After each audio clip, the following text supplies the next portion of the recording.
हम लोगों ने एक दिष्ट अभिसारिता प्रमेय को पढ़ा था, मोनोटोन कन्वर्जेंस थ्योरम को पढ़ा था। वह थ्योरम हमें ये बताती है कि यदि हमारे पास कोई सीक्वेंस एन है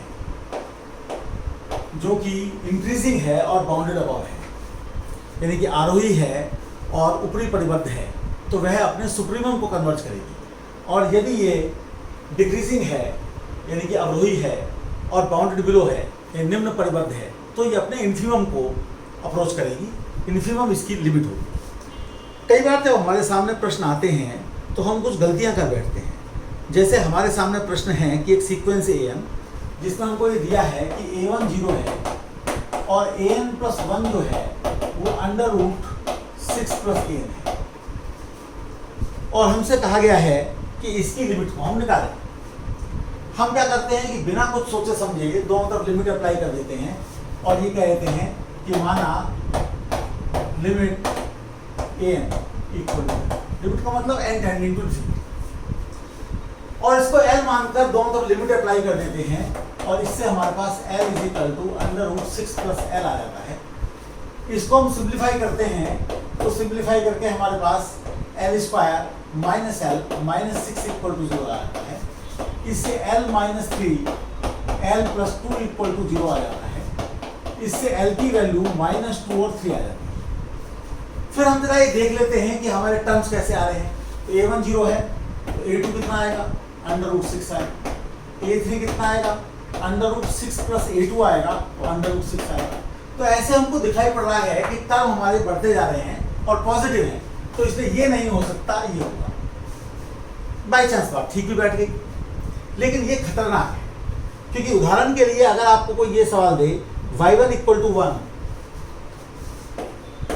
लिमिट, ये हमारे पास एक सीक्वेंस है, y1 1 है और हमारे पास एक ये रिलेशन दिया हुआ है, रिकरेंस रिलेशन yn+1 = 2yn+1। हमने कुछ बिना सोचे समझे सीधे लिमिट अप्लाई कर दी और लिमिट अप्लाई करके हमारे पास आ गया L = 2l+1, तो L = -1। अब यूनिक वैल्यू आई है, यहाँ की तरह से दो वैल्यू नहीं आई है, हमने इसे ठीक कर दिया, लेकिन ये गलत है। अगर आप देखें तो y2 कितना आएगा, 3 आएगा, y3 कितना आएगा, 5 आएगा, तो उससे तो आपका काम चलेगा नहीं। इसलिए इस प्रकार के काम को हम ना करें। हम अगर इस सवाल को भी करना चाहते हैं तो हमें जैसे दिखाई पड़ रहा है कि सीक्वेंस इंक्रीजिंग है, तो उसे हम प्रूव करके दिखाएं कि हमारी सीक्वेंस इंक्रीज कर रही है। तो सीधे सीधे इंक्रीज कर रही है क्योंकि पहला टर्म आपका नॉन नेगेटिव है, अगले वाला जो है आपका कुछ ना कुछ ऐड करके और फिर आप अंडर रूट ले रहे हैं, तो गड़बड़ भी हो सकती है। तो आप दिखाइए इंक्रीजिंग है, और इंक्रीजिंग दिखाने के बाद बाउंडेड अबव भी दिखाइए। बाउंडेड अबव के लिए आप इस बात की सहायता ले सकते हैं कि आपकी जब कोई चीज इंक्रीज कर रही है और इस तरीके से आपने रफ कॉपी पर लिमिट निकाल ली, 3 आ गया, तो आप ये दिखा दीजिए कि हर एक AN जो है वो आपका 3 से कम है, इंडक्शन के जरिए दिखा दीजिए, तो वो तरीका काम करेगा। अब जैसे एक उदाहरण हमारे सामने और है, और वो सवाल ये है कि फिर से हम एक सीक्वेंस की बात कर रहे हैं, सिर्फ Bn की बात कर रहे हैं, और उसमें हमको दिया हुआ है कि B1 = 0, फिर दिया है B2 = ½ फिर दिया है Bn+1 = 1/3 1 + Bn+Bn2, ये हमको दिया हुआ है। Bn-1 ये हमको दिया हुआ है। अब इसकी सहायता से हमको इसकी लिमिट निकालनी है।